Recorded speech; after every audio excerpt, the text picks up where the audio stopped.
It's Chris. I want to talk a little bit more about our experience with Verizon. Not that this video is going to be about me crabbing about Verizon. We're still happy with the service, but we have run into one thing that you might want to consider before you cut the cord. And that one thing is that when you use your mobile phone as a hotspot, everything is fine as long as that phone's sitting there. But the minute you want to take your phone with you to go anywhere else and do anything, you leave your home and your home no longer has a home network there. And so then when you come back, you have to make sure everything gets hooked back up to your hotspot correctly.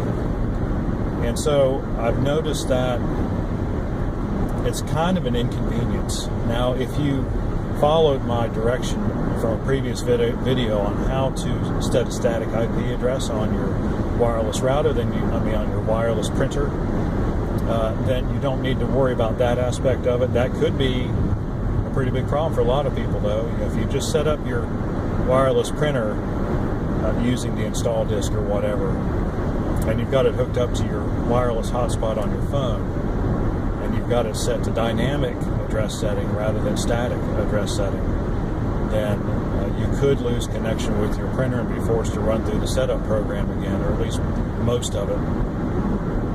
And that can be kind of a pain in the rear if you have to do that, every other time you leave the home with your phone. But the other thing is, we've got a laptop that we watch TV through. We have media on a laptop that's right next to the TV. We've got it plugged in with a VGA cable. I know it's kind of ancient, but it works. And so that's how we watch a lot of our TV. We'll watch it, watch Netflix or watch Hulu or watch things we've downloaded.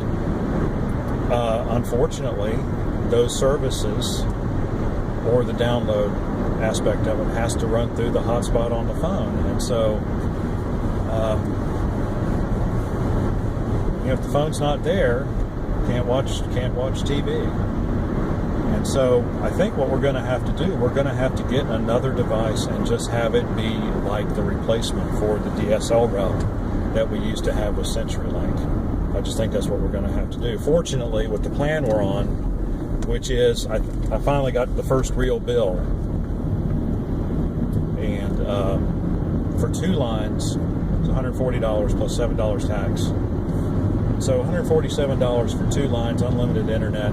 We can get another line for just $20 more. So, all I have to do is I can either get like a jetpack or something like that, or I can just get another phone and use a hotspot. But as long as that phone stays, where it is, we'll have a home. That'll be our substitute router for our home network.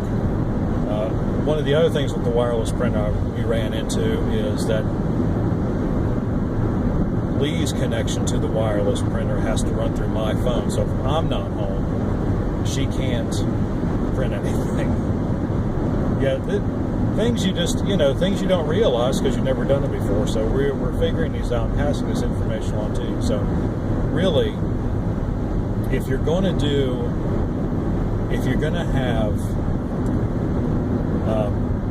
Verizon or your AT&T or whoever provide your internet service and use the hotspot on your phone, you really can't expect your one device, that is your phone, to provide all the functionality in terms of home networking that your old router from like CenturyLink or Frontier used to provide for you. You just can't do that. It's not a good enough substitute because you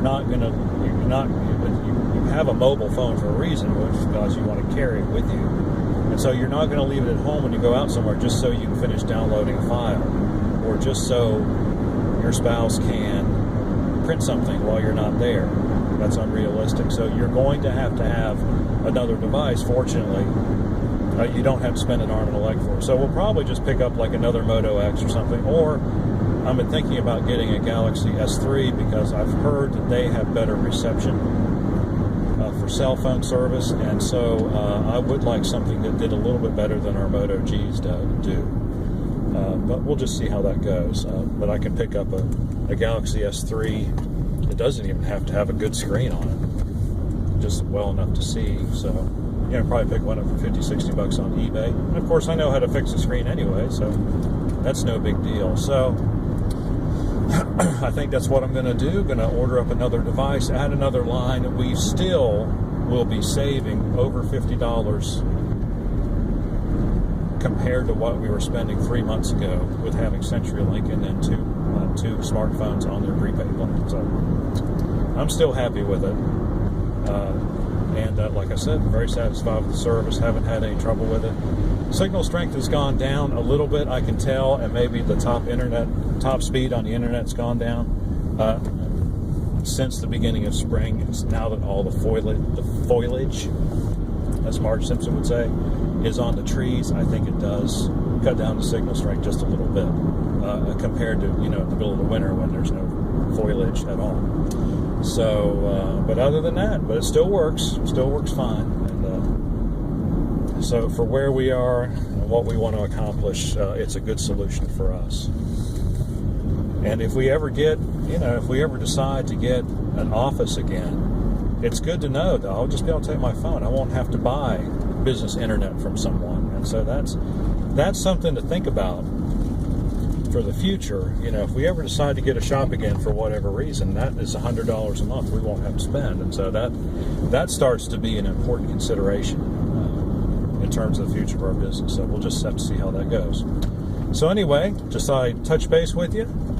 If you need any computer repair, smartphone repair, tablet repair, please give us a call, 919-518-6649. 919-518-6649. We're on Facebook at Liacris Computers, and hope you have a good day. We'll see you on the next one.